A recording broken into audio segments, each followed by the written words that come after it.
From the very beginning of the series, Stan Van Gundy was just talking about this is the most talented offensive backcourt in NBA history. And I was actually, I used to work at TNT and I was hanging with the guys in the green room before game 2. And Stan walks in and just Draymond pounces on him. This is pre-game, pre-show, everything, just right before. Stan barely got a word out. Hey, guys, how are you? What are you talking about? Best, most talented offensive backcourt in history. Did you forget about Clay and Steph? All this stuff. They continued this on the air. Reggie Miller was on the air at that point. He jumped in.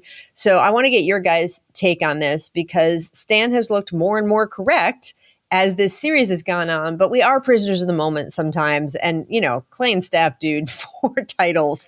So it's nothing to talk about. It's a little bit of the phrasing, right? So are they the best, then kind of, Paul Pierce has continued this and he's like, oh, they're the best offensive duo ever. So, we've got like a lot of qualifiers. So is it the best offensive backcourt? Is it the most talented offensive backcourt? Those are 2 different things, actually, because best means that you've actually gotten the job done, whereas talent is a totally different question. So Stan is actually said talented. So I want to talk about that because I think that if you just say best, I just think you got to give it to Steph and Clay outright because they've won 4 times. But let's talk about talent. If we just do it that way, talented offensive backcourt. Who do you guys got? Producer Nate came up with Steph, Clay, Harden, Westbrook, and Isaiah and Joe Dumars. So I don't know if you guys have any more nominees. What do you think, Boog? You start us off. Talented, not best. When I start thinking about talent, Steve Francis, Cuttino Mobley, that combo comes to mind. Bradley Beal, John Wall, that combo comes to mind. We can even take it back to Tim Hardaway, Mitch Richmond. It's a lot of talented duos when it comes to just talent. But as far as being the best, I gotta agree with Draymond. I'm a guy that's about accomplishments. You can't be considered the best if it's not accomplishments to come with it. It's a lot of talented guys that come through the NBA. That's what the NBA is. It's a pool of talent. But what separates you is what you accomplish amongst that pool of talent, which is championships, accolades, things of that nature. So, I think it's clear as day who's the best. But as far as talent, we can have that conversation all day, and it almost goes to preference as well. Talent can be as far as the shooting ability of Klay Thompson, the shot creating ability of a Kyrie Irving, or handle athleticism and Steve Francis and Russell Westbrook, or the savvy of a James Harden. It just depends on what your preference is when it comes to talent. So I think that's a conversation that's never ending, honestly. I don't think we'll ever get to a solid answer on what's the most talented. It's too much talent. Yeah, I think, some other names, Earl the Pearl and Walt Frazier.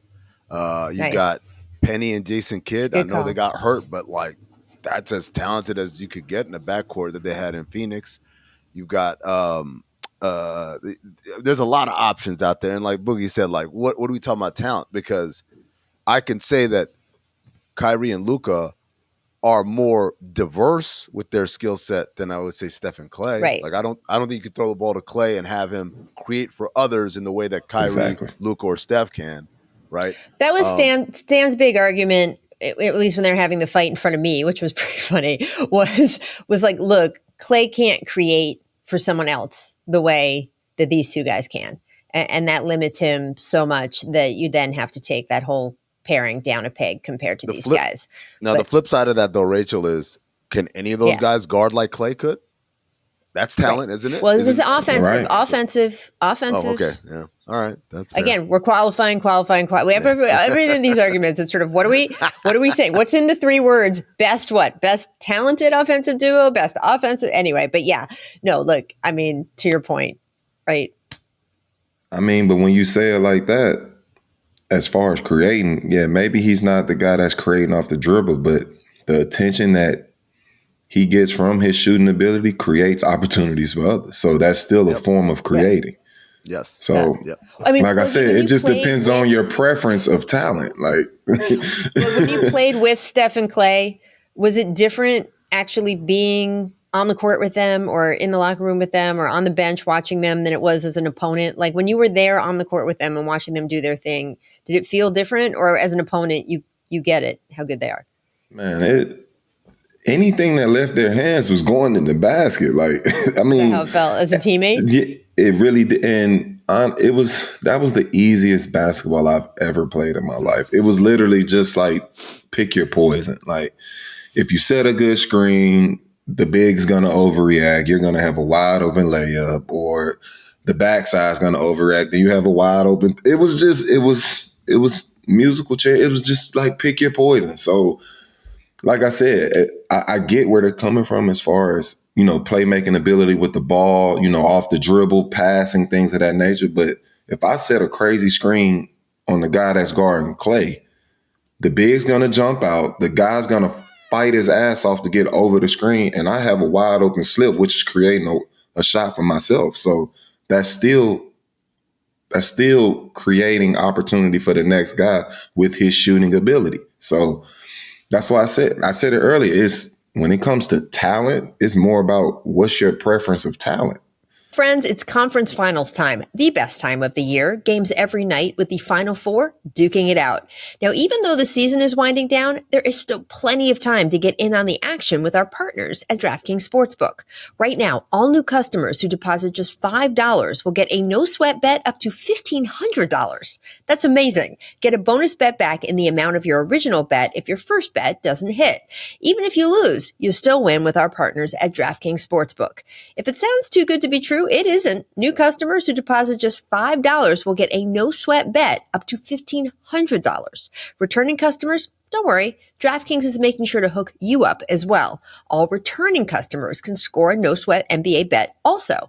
And if sports betting isn't yet legal in your state, well, you can still join in on the fun with DraftKings Daily Fantasy and have a shot to win cash prizes. So what are you waiting for? Go download the DraftKings Sportsbook app now. New customers use our promo code BULLYBALL and deposit just $5 and get a no-sweat bet up to $1,500. That's promo code BULLYBALL only at DraftKings Sportsbook.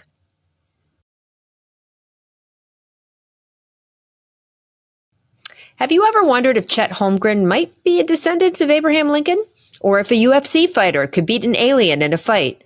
Well, maybe you haven't, and that's okay. But Shea Serrano and Jason Concepcion from Six Trophies, well, they certainly have. If you're like me and you like to listen to as many good basketball podcasts as you can, after you're done listening to Bully Ball, you gotta listen to Six Trophies. Every week, Shay and Jason serve up the biggest moments from around the NBA with their patented mix of joy, banter, pop culture side quests. They also hand out 6 pop culture themed trophies for 6 basketball related activities. Stuff like the Denzel Washington in Training Day trophy that's given out to a player or team having the best week around the NBA, or the Lauryn Hill You Might Win Some, but You Just Lost One trophy for the team or player that just can't get it together.